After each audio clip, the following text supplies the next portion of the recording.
Can Tajay Gayle become Jamaica's fastest sprinter in 2022? Welcome back to the channel, people. Welcome back to the channel. If this is your first time here, thank you for making it Peter Lloyd World. Now, please do us a favor. Hit that subscribe button. It helps us to grow. And we have a personal goal, people, of 10,000 subs. We're almost there, and it's simply because of persons like yourself. Also, if you enjoy our content, hit the like button. It helps with the algorithms. It pushes us up there, and it gets the content out. And people, guess what? It is absolutely free. And also, please leave a comment. I learn so very, very much. As I say, sometimes I do not agree with you, but I still learn. So please make sure you leave a comment. So, when you're ready for talk about this? Yep, good to go. Now, let me say this first off. Several of you have been asking me, why am I not doing more content about young male sprinters? Let me be straight up. I can't find any.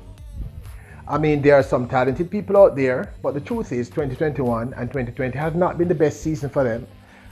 Some of them are injured, and they just have not been performing up to scratch. I've done a few. And some of you tell me you don't think those few are the ones. So if you can come up with more people, I'll go do my research, and then we do this. Now, like I said, the idea is not just about my opinion, it's about facts and working through those facts, all right? The fact is, unfortunately, our younger male sprinters are not doing that well right now. Who don't know this? So we're discussing Tajay Gayle. Yes, Tajay Gayle. That Tajay Gayle. Long jumper Tajay Gayle. Remarkable Tajay Gayle. If you don't know, in 2019, young Tajay Gayle, then 23 years of age, in Qatar, Doha, at the World Championships, made Jamaican history by becoming the first Jamaican long jumper to win a gold medal at the World Championships in the long jump. Now, he had had a remarkable season, but the day prior to the finals of the long jump in Doha had been an absolute struggle. Absolute struggle. He managed a best of 7.89 meters, which was far from his season's best, which had been at that point 8.32 meters. Now, this 7.89 just squeezed him into the 12th place as a qualifier in the finals at Doha for the men's long jump. Now, how that works is that they have a qualifying round first before they actually have the final round. So he was the 12 people get through, and he was the 12th person. But the following day, himself and his coach Stephen Francis of MVP Track Club, the great Stephen Francis, worked on adjusting his run-up, his hitting the board, etc. By the way, people, this is something I love. I love long jump here. Anyway, and he managed to win the gold medal with a national record, Jamaican national record, of 8.69 meters. Now that translates to 28 feet, 6.126 inches, all right? Which is a remarkable jump for this young man. So of course you're going to ask me, all right, so we know he's a brilliant long jumper, so why are we discussing, why is his name being brought up in terms of sprint? I mean, what's the purpose of that? Yes, he's a long jumper. He's the best that we have produced.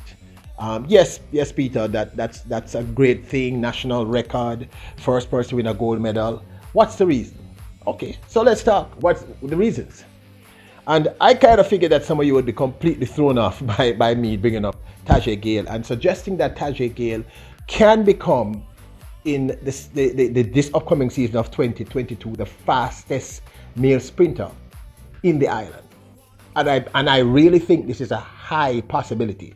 You may or may not disagree with me by the end of the video, so make sure you stay to the end, all right? Because I have my reasons, and I'm going to point them out to you as we speak. So what first attracted me to Tajay Gayle as a sprinter? The truth is, as an enthusiast, when Coach Stephen Francis points out something about anybody, I take note. So listen. Tajay especially good enough to challenge for the title of fastest Jamaican.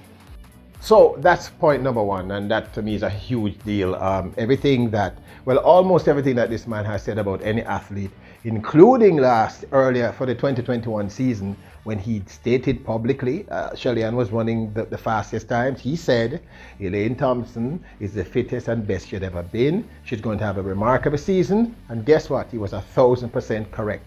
So if he says Tajay Gayle can and will be able to challenge for fastest Jamaican male sprinter, only take it 10. That's a huge thing. I'm sorry, if you're not Jamaican, take it 10 is a very colloquial way of saying take heed. This person is normally correct. So yes, people, this was my first major, I'm aware of Tajay Gayle as a long jumper. I know that he dabbles occasionally in sprinting, but to hear Coach Stephen Francis of MVP Track Club, the man who was just formerly the coach of the fastest female sprinter on the planet, and who also coached that for some time the second fastest female sprinter on the planet, and I can keep going and going. For him to say that was a huge flag, massive flag that said, hey, people, we need to take a note of this young man. Okay.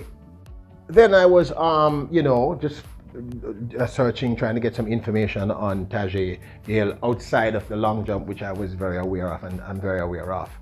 And I found a few interesting clips, and then I saw something with Asafa Powell, regardless of your personal opinions. Asafa Powell was at one point the fastest man on the planet. He's done us proud, and he's called the sub-10 king for a reason. And he's a gold medalist at the Olympics. So he had this to say in this script. This guy himself as a jumper, but him is a sprinter. so I know some of you are going to say obviously Asafa is horsing around, but I didn't get that vibration. I think that the athletes around him are aware that there's something special about Tajay Gayle that we should all take note of. So to have a Stephen Francis, who is, one of the best on the planet in terms of coach, who is also, of course, Tajay Gayle's coach himself, and who coached him to a world championship gold medal, which is no easy feat, and who has coached some of the best, basically state this. And then to have an Asafa Powell basically said the same thing. Yeah, I don't know about you, but I would take note about these two people. These are two people who should know what real talent in sprints is. Now, secondly, Tajay Gayle has demonstrated tremendous mental toughness. And if you've been following my vlogs, you know that I believe this psychological element in an athlete, it's one of the reasons why you become, one of the best, if not the best. Earlier this year, in the 2021 season at the Tokyo 2020 Olympics held in Japan, of course, in the men's long jump, the favorite coming into the final, Tajay, was struggling with a terrible knee injury. Now, clearly in utter discomfort, and let's just say in a tremendous amount of pain, with his knee heavily strapped, he struggled to qualify. So his first two attempts, they weren't good enough. And, with almost superhuman will, he was able to jump a remarkable 8.14 meters to qualify on his third jump. So we know from this simple example that this young man is exceptional. When he was asked why he did this, he simply said, my country needed me. And this is the psychology of a champion. This is something that we absolutely need, a 24-year-old who does this. So yeah, so Stephen Francis and Asafa believes he has the speed, and he has a mental fortitude and toughness. Thirdly, he's already demonstrated on a world stage that he can turn up for the big events, as you can see in this jump. This was his winning jump of 8.69 meters, which he did in Doha in 2019 at the age of 23. And we know it. We know that he turns up. He went in there. No one saw Tajay Gayle, certainly in the international sphere, thought of him as a contender for winning, and he won. And he won in convincing form. And again, he struggled, as I said earlier, in the prelims, in the qualifications, and still managed to pull out a massive win, which tells me that Coach Francis believes in him, who's coaching him, who's clearly seeing something that we're not seeing. He has the mental toughness, dealing with injury, etc. He turns up on the big occasions, which is a big deal.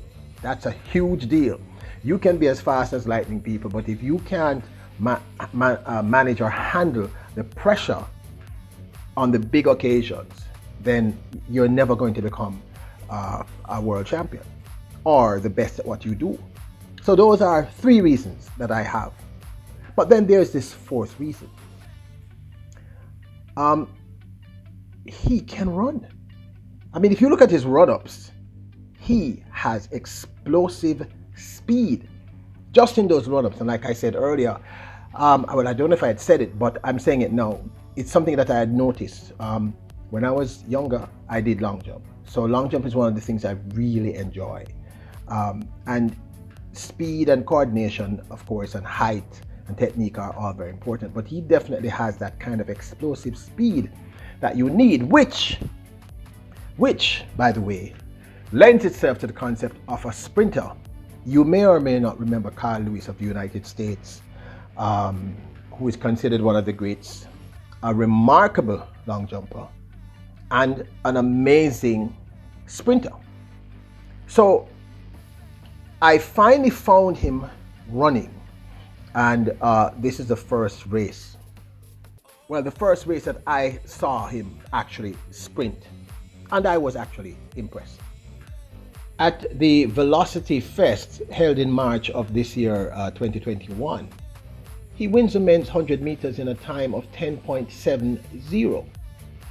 And I was actually impressed with this race. I mean, like I said, it's the first time I'd actually seen him run 100 meters, and if you follow through, his technique is solid.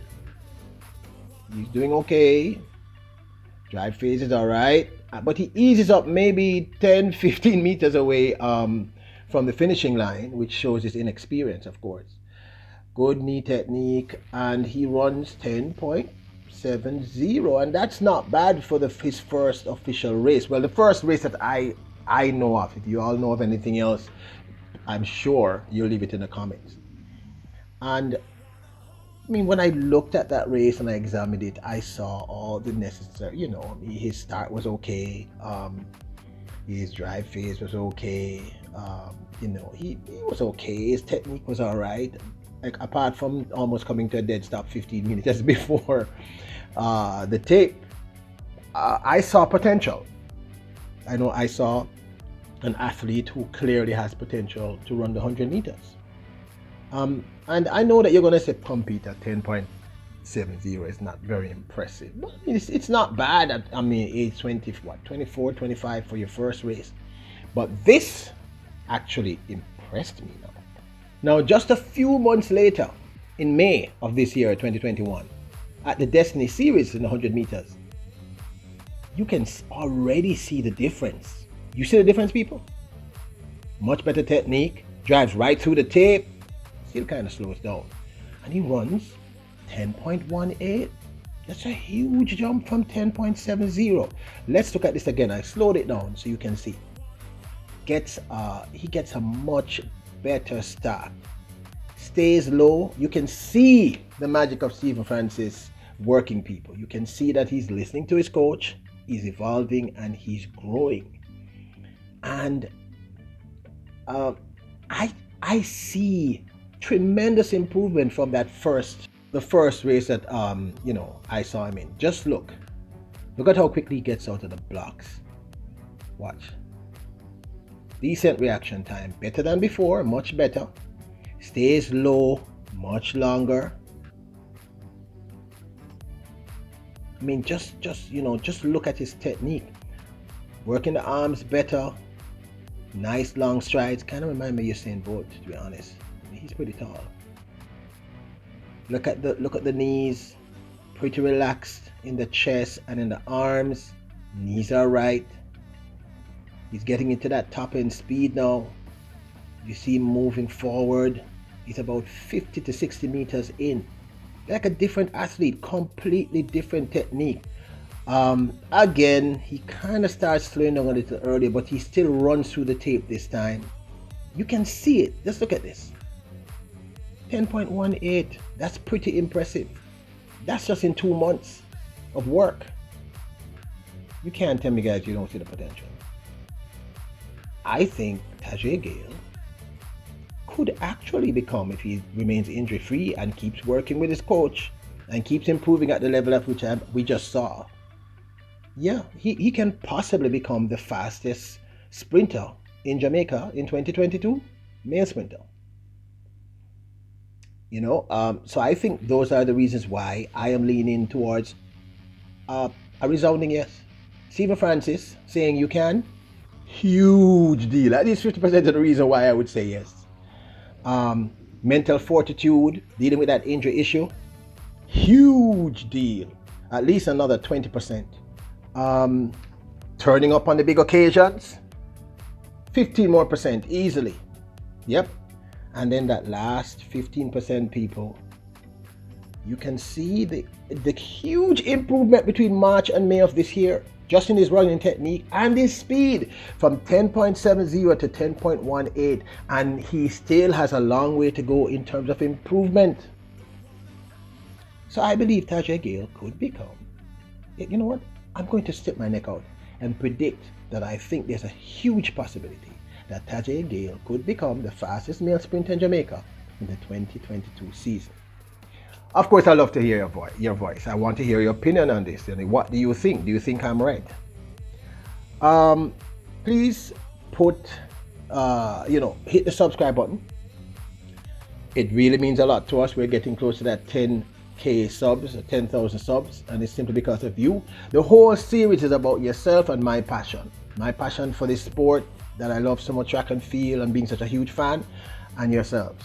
So I'm going to keep saying thank you.